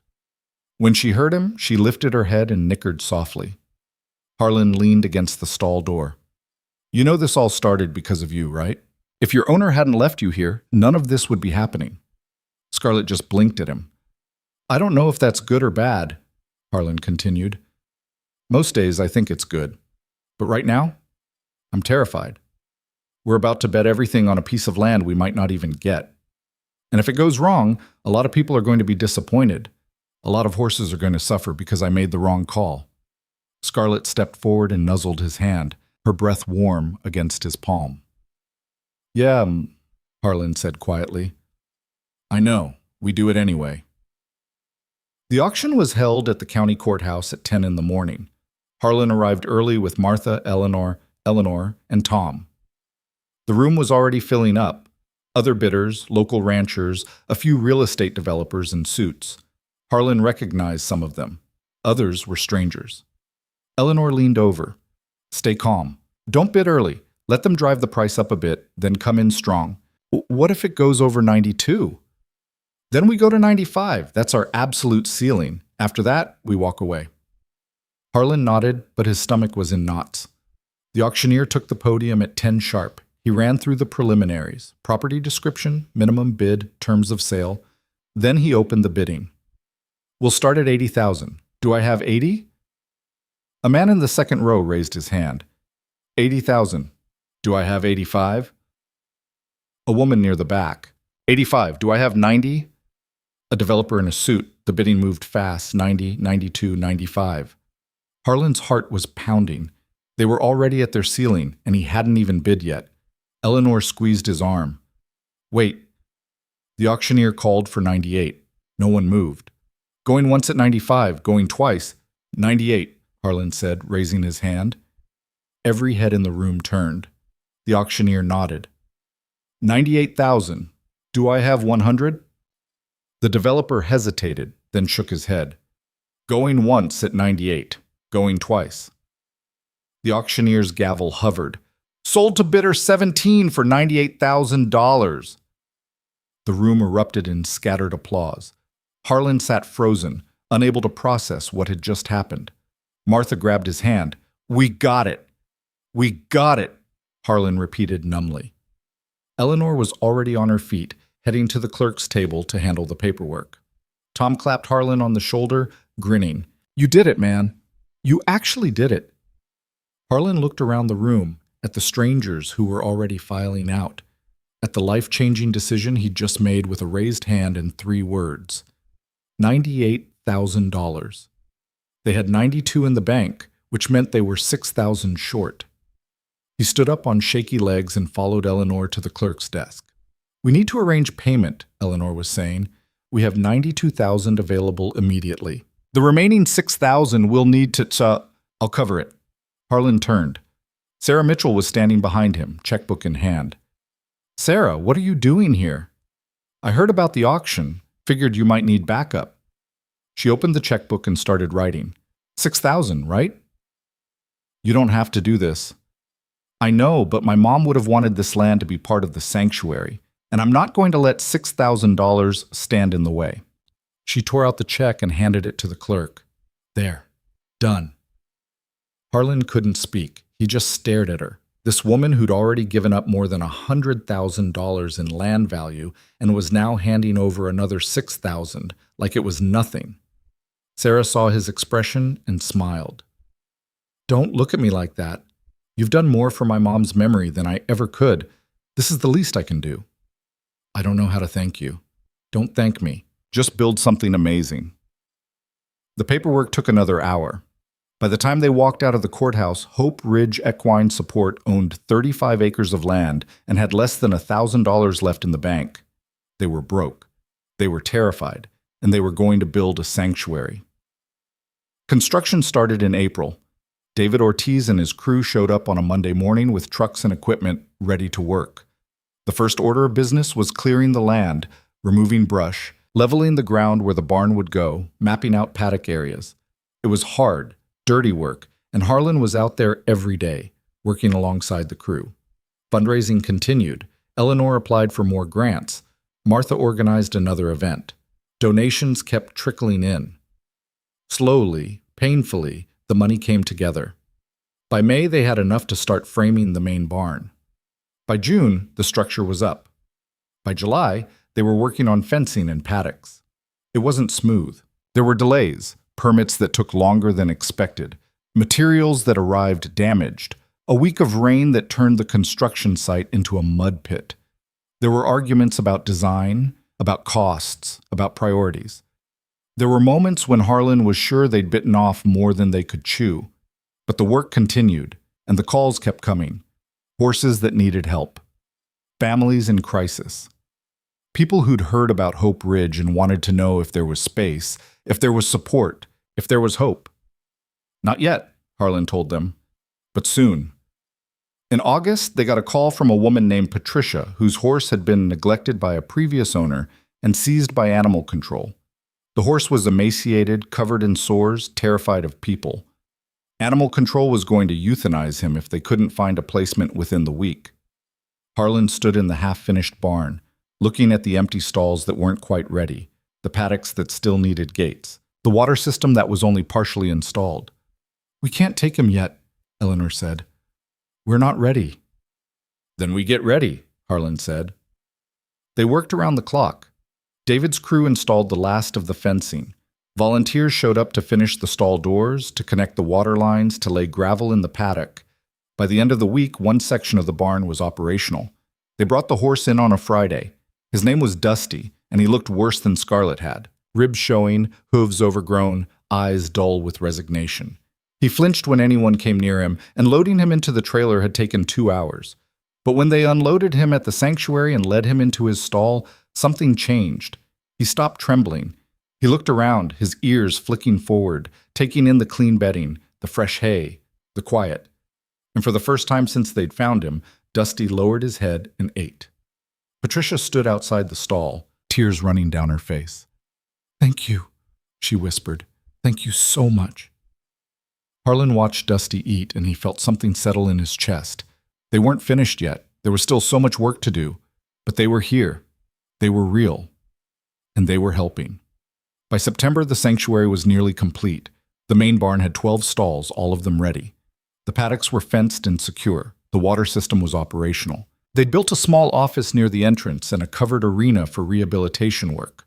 There was still finishing work to be done, painting, landscaping, signage, but the bones were there. And they had 5 horses in residence. Dusty, still recovering but putting on weight. A mare named Bella, who'd foundered and needed long-term hoof care. A gelding named Charlie, who'd been abandoned by owners who'd left the state. A pony named Pip, who'd outgrown his family's ability to care for him. And Scarlet. Harlan had moved her to the sanctuary in July, once her stall was ready. She'd adjusted quickly, settling in like she'd always belonged there. Sometimes he'd find her standing at the fence, watching the other horses, her head high and her eyes bright. She looked content, at peace. One evening in late September, Harlan walked the property alone, taking inventory of everything they'd built. The barn gleaming in the fading light, the paddocks full of horses grazing quietly, the office where Eleanor managed the books and fielded calls from families who needed help. It was real, all of it. He heard footsteps behind him and turned. Sarah was walking up the driveway, her hands in her pockets. "Hey," she said. "Hope I'm not intruding." "Not at all. What brings you out here?" "I wanted to see it, the finished product." Harlan gestured around. "It's not quite finished. Still got some work to do, but it's close." Sarah looked around, taking it all in. The barn, the horses, the land her mother had bought decades ago, with dreams that had never materialized. "It's beautiful," she said quietly. "My mom would have loved this. I wish she could have seen it." "Me too." Sarah walked over to the fence where Scarlet was standing, grazing peacefully. The mare looked up, recognized her, and walked over. Sarah stroked her neck, her eyes wet.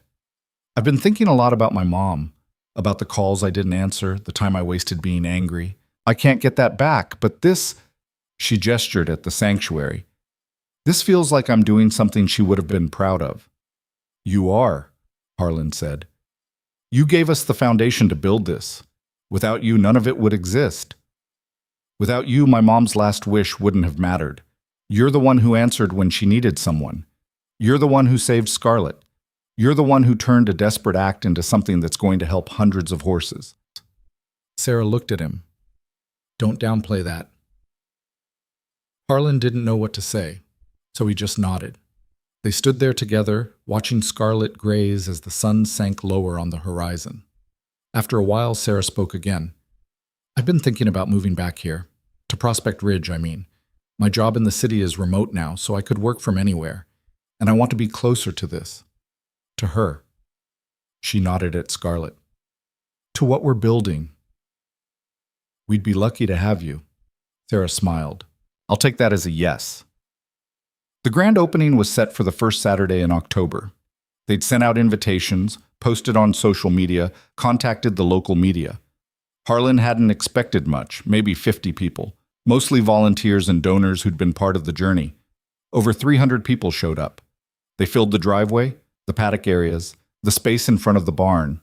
Families with kids, ranchers in boots and hats, elderly couples, young professionals, people who'd donated money, people who'd volunteered time, people who'd just heard the story and wanted to see it for themselves. Harlan stood near the barn entrance, feeling completely overwhelmed. Martha squeezed his hand. "You ready?" she asked. "No." "Good. Let's go." Eleanor had set up a small podium near the barn. Harlan walked up to it, microphone in hand, and looked out at the crowd. For a moment he couldn't speak. He just stood there, staring at all these people who'd believed in something that had started as a desperate note taped to a starving horse. Finally, he cleared his throat. "I'm not good at speeches, so I'm just going to tell you the truth. 4 months ago, I found a horse in my barn. I didn't know where she came from. I didn't know who she belonged to. All I had was a note from a woman who was dying, asking me to take care of the one thing she loved most in the world." The crowd was silent. I could have said no. I could have called animal control, handed the horse off, walked away, but I didn't. And the reason I didn't is because that note told me something important. It told me there are people out there who love their animals more than anything, but who don't have the resources or the support to keep them safe. And when those people run out of options, they do desperate things. They leave their horses in strangers' barns. They take them to auction. They make choices that haunt them for the rest of their lives. Harlan paused, looking out at the faces in front of him. The sanctuary exists because we decided that people shouldn't have to make those choices.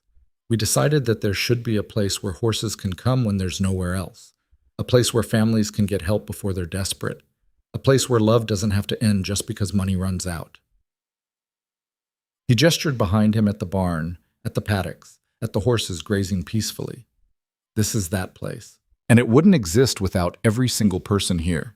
The people who donated money, the people who volunteered time, the contractors who worked for cost, the woman who gave us her mother's land because she believed in what we were building.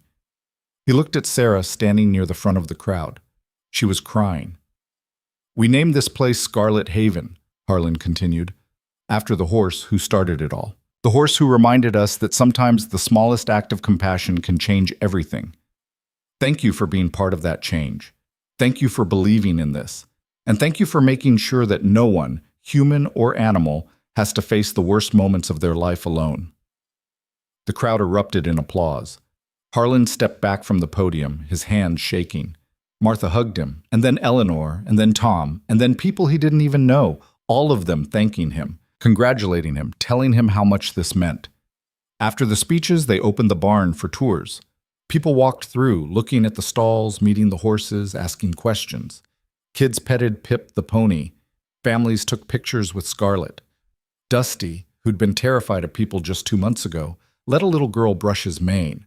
At one point, Harlan found himself standing in the covered arena, watching a group of volunteers demonstrate some of the rehabilitation exercises they used with the horses.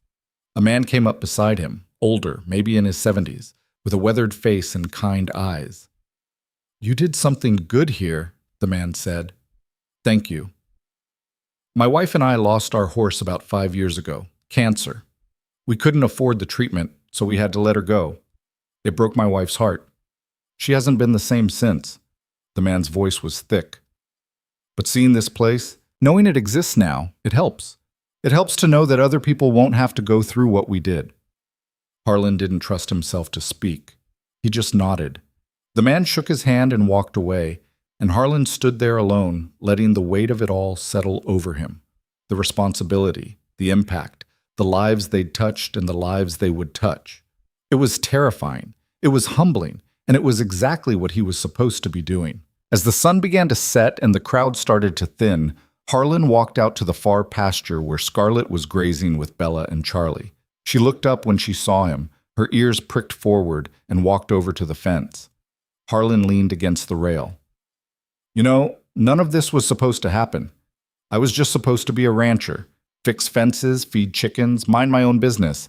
But then you showed up and turned everything upside down." Scarlet nuzzled his hand, looking for treats. "I'm not complaining," Harlan continued. "I'm just saying you could have warned me." Behind him, he heard footsteps. He turned and saw Martha, Sarah, Eleanor, Tom, David, and a dozen other volunteers walking toward him. They gathered at the fence, looking out at the horses grazing peacefully in the fading light. "It's beautiful," Sarah said softly. "It is," Eleanor agreed. Tom put his hand on Harlan's shoulder. "You should be proud, man. This is something special." Harlan looked at all of them. These people who'd shown up, who'd believed, who'd worked themselves to exhaustion because they cared. "I couldn't have done it without you." "That's the point," Martha said. "You weren't supposed to do it alone." They stood there together as the sun sank below the horizon, painting the sky in shades of orange and pink. The horses grazed, the wind moved through the grass, and for the first time in months, Harlan felt something close to peace. This was bigger than him, bigger than any one person. It was a community coming together to solve a problem that had seemed impossible. It was proof that when people cared enough, when they showed up and did the work, real change was possible. And it had all started with one desperate woman and one starving horse, and a note that said, "Please don't let her die too." That night, after everyone had gone home and the sanctuary was quiet, Harlan sat in the small office with Martha. They were going through thank you notes, trying to acknowledge every person who'd contributed, when Harlan's phone rang. Unknown number. He almost didn't answer, but something made him pick up. "Mr. Boone, this is Lisa Harper. I'm calling from Centerville, about 200 miles east of you. I heard about your sanctuary and I need help. My gelding colic this morning, and I can't afford the surgery. I called 3 rescues and they're all full. Someone told me to try you. Is there any way—" Her voice broke. "Is there any way you can help?" Harlan looked at Martha. She was watching him, waiting.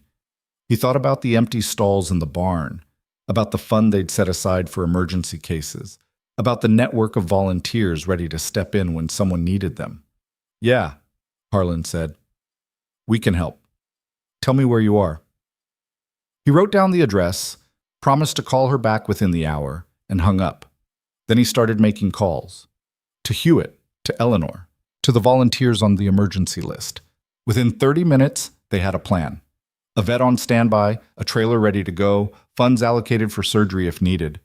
Martha watched him work, a small smile on her face. "What?" Harlan asked. "Nothing. I'm just proud of you. We're not done yet. We're probably never going to be done." "I know, but that's okay. Some things aren't meant to be finished. They're just meant to keep going." Harlan looked at her, and he realized she was right. This wasn't a project with an end date. It was a commitment, a promise to keep showing up, to keep helping, to keep being the answer when someone asked the question he'd been asked 4 months ago. Please don't let them die. And as long as there were horses that needed saving and families that needed support, Harlan would be there. They all would. Because that's what you did when you saw someone suffering and had the power to help. You showed up. You did the work. You made the choice to be part of the solution instead of walking away. It wasn't always easy. It wasn't always smooth. But it mattered. And that was enough. 3 months later, on a cold January morning, Harlan stood in the barn feeding the horses. Scarlet Haven now had 18 horses in residence, with a waiting list of families who needed temporary support. They'd hired 2 part-time staff members to help with daily care. Eleanor had secured 3 major grants for the coming year, and they'd started offering educational programs for local schools, teaching kids about responsible animal ownership and compassion.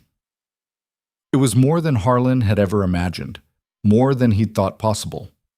As he was filling water buckets, he heard a car pull up outside. He walked to the barn entrance and saw Sarah getting out of her car, a large envelope in her hand. "Hey," she said, walking over. "Got something for you." "What is it?" She handed him the envelope. "Open it." Harlan opened it and pulled out a stack of papers, legal documents. He scanned them quickly, then looked up at Sarah in confusion. "These are deed transfer papers for another piece of property." 40 acres, Sarah said. "About 10 miles from here. It was another piece of land my parents bought years ago. I've been holding on to it, trying to figure out what to do with it, and I decided it should go to Scarlet Haven. You're going to need more space eventually. Might as well plan for it now." Harlan stared at her. "Sarah, this is too much." "It's not. It's exactly right." She smiled. "My mom spent her whole life loving animals and trying to do right by them. She ran out of time and resources, but her dream didn't have to die with her. This is her legacy, and I'm going to make damn sure it keeps growing." Harlan didn't know what to say, so he just hugged her. This woman who'd lost her mother and found a way to honor her memory by helping countless others avoid the same pain. When they pulled apart, Sarah was crying. "Thank you," she said, "for everything. For saving Scarlet. For building this place. For giving me a way to make things right." "You already made things right, Harlan said. "The day you walked into that diner and decided to help instead of walking away." They stood there in the morning light, the barn behind them full of horses that were alive, because people had chosen compassion over convenience, generosity over greed, community over isolation. And Harlan thought about the note he still carried in his pocket, the one written by a dying woman who'd trusted a stranger to do the right thing. He pulled it out and read it one more time. "Her name is Scarlet. I'm dying. Please don't let her die too. I'm sorry for everything." He'd read those words 100 times, maybe more, but this time, something new occurred to him. The woman who'd written this note hadn't just been asking him to save a horse. She'd been asking him to save a piece of herself, the part that loved unconditionally, that gave without expecting anything in return, that believed in the fundamental goodness of strangers. And he had, not just for her, but for everyone who came after, for every family that called in desperation, for every horse that arrived broken and left whole, for every person who walked through the gates of Scarlet Haven and realized they weren't alone. That was the real legacy. Not the land or the buildings or even the horses. It was the reminder that there were still people who gave a damn, people who showed up, people who did the hard thing because it was the right thing. And once you knew those people existed, once you'd seen what they could do when they worked together, everything changed. Hope wasn't just a word anymore. It was a place. It was a choice. It was a promise that no matter how dark things got, there was always someone willing to light a candle. Harlan folded the note and put it back in his pocket. Then he turned and walked back into the barn, where 18 horses were waiting for breakfast and the day's work was just beginning. Martha met him inside carrying a load of hay. Lisa Harper's gelding is doing well, by the way. She called this morning. He's putting on weight and his colic hasn't returned. She wants to bring him here for a month of rehab once we have space. We'll make space, Harlan said. I figured you'd say that. Martha smiled and kissed his cheek. You're a good man, Harlan Boone. I'm just a man who answered a call when someone needed help. Yeah, and that's what makes you good. Outside, the sun was rising over the pasture, casting long shadows across the land. Scarlet stood at the fence, watching the new day begin, strong and healthy and alive. She was the horse that had started everything, the desperate gamble that had paid off in ways no one could have predicted. And as Harlan watched her standing there in the morning light, he realized that all of this, was what happened when one person chose kindness in a moment of crisis. When one person said yes instead of no. When one person decided that another life mattered enough to fight for. That choice rippled outward. It touched other lives, inspired other choices, created a wave of compassion that kept spreading long after the original act was forgotten. The woman who'd left Scarlet in his barn would never know how far that ripple had traveled. She died believing she'd run out of options, that her final act was a Hail Mary with no guarantee of success. But she'd been wrong. Her act of desperate trust had been the seed that grew into something extraordinary. A sanctuary. A community. A promise that no one would have to face the impossible alone. And that promise would endure. Long after Harlan was gone, long after everyone who'd helped build this place had moved on, Scarlet Haven would still be here. Still helping, still saving, still proving that when people came together with open hearts and willing hands, miracles weren't just possible, they were inevitable. Harlan walked over to Scarlet's stall and stroked her neck. She leaned into his hand, her eyes half closed, content. You did good, he told her quietly. You survived when you shouldn't have, and because you did, all of this became possible. So thank you for trusting me, for hanging on. For showing me what really matters. Scarlet just breathed against his shoulder, warm and steady and real. And Harlan stood there with her as the morning light filled the barn, surrounded by the sound of horses eating and moving and living, and he felt something he hadn't felt in a very long time. Certainty. This was right. This was exactly where he was supposed to be, doing exactly what he was supposed to do. The road ahead would be hard.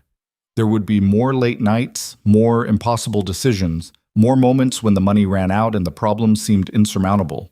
But there would also be more horses saved, more families helped, more lives changed by the simple act of showing up when it mattered most. And that was enough. That was more than enough. That was everything.